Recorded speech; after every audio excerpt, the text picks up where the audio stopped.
How's it going, appreciators of sound? It's your boy Flowmotion back at it again with some quality content, and today I'm going to be doing my first ever sound design tutorial.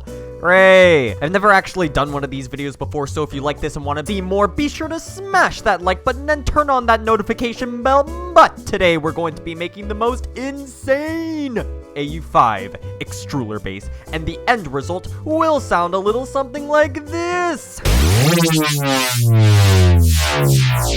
Now that sounds super complex and all, but trust me, it's a simple sound to make. It's all in the automation and post-processing. I've also made a small demo track utilizing this bass design, so be sure to watch all the way to the end to hear it. Smash like now if you're ready to learn how I made this. But that's enough stalling, let's just jump into it. So the first thing we're going to want to do is open up Serum. Wait a minute, you know what? No, we're not going to be using Serum for this. We're going to be using the greatest synth of all time bundled with FL Studio, Harmor. Hooray! Yeah, that's right, I said it. I see all these Serum tutorials, and I'm gonna be honest, Serum is a dope wavetable synth. I use it all the time myself, but Harmor is just so powerful, and you'll see why in a moment. Wow, I'm rambling. Let's just get into this tutorial. So the actual first thing you're going to want to do is open up Harmor, and let's just set this root on F2. Yeah, that's a good place for it, right on the F key. Hell yeah. And now let's go into Harmor, and the first thing I'm going to do is crank up that unison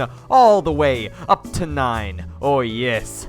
Oh, and you see that phase slider too. I'll put that boy all the way up very high. Max setting perfect. Just like you, the viewer. I love you. Now, the next thing you're going to want to do is make 4 automations for these 4 specific knobs that I'm going to show you here. In the Supreme DAW right here, FL Studio, we're just gonna click this little shortcut right here. Yeah, there. The multi-link to controllers. And then we're just going to turn these 2 knobs, phaser width and phaser offset. And then we're just gonna go over here to this pitch slider and just nudge it, just a tiny bit.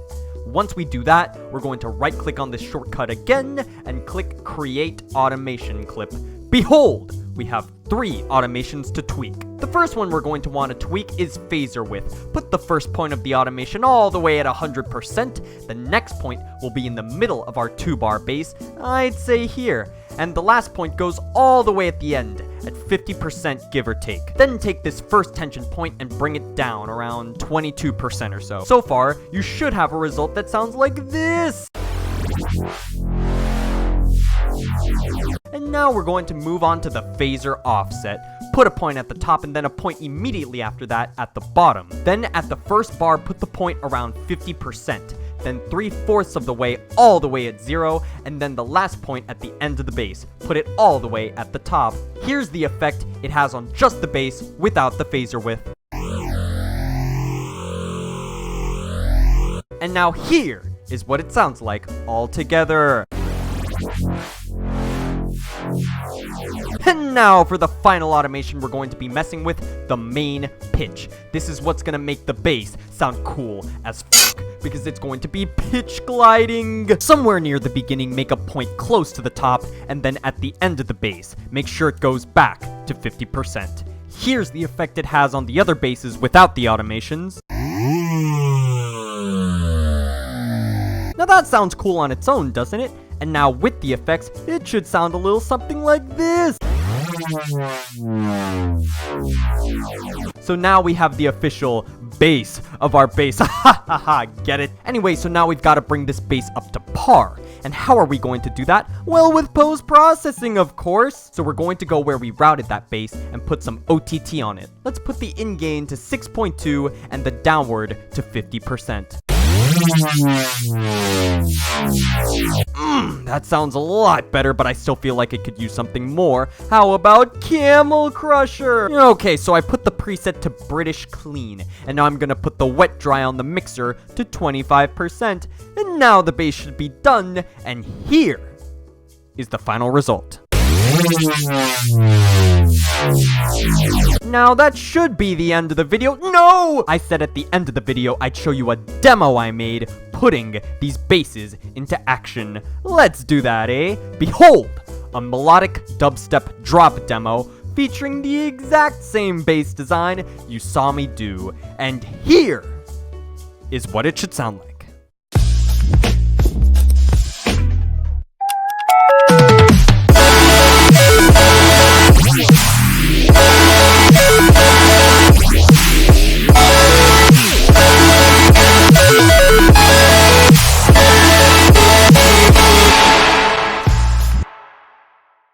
Well, looky here, you made it to the end of the video. Don't click off just yet because I need to tell you about Licked. Licked is the only website where you can license commercial music for use in online video while keeping your AdSense revenue. Only Licked can guarantee you won't receive a copyright claim or strike on your channel while using chart-topping music from major record labels. Licked constantly updates new music to their website and negotiates deals with major record labels on your behalf, so there's always new streams of music coming in. Sign up today with my affiliate link and get your first track free. No payment details are required. If you want to support my channel, literally all you have to do is go on Licked, make an account, and download your first track free. And just to bundle it, you'll get your second order 50% off. If you were wondering, the background music here is actually provided by Licked. They are a wonderful company, and I'm happy they reached out to me. Thank you, Licked, for sponsoring this video. Anyways, guys, that's pretty much it. If you guys did enjoy this video, please be sure to leave a like. Thanks for watching. I'm Flowmotion, and I'm out.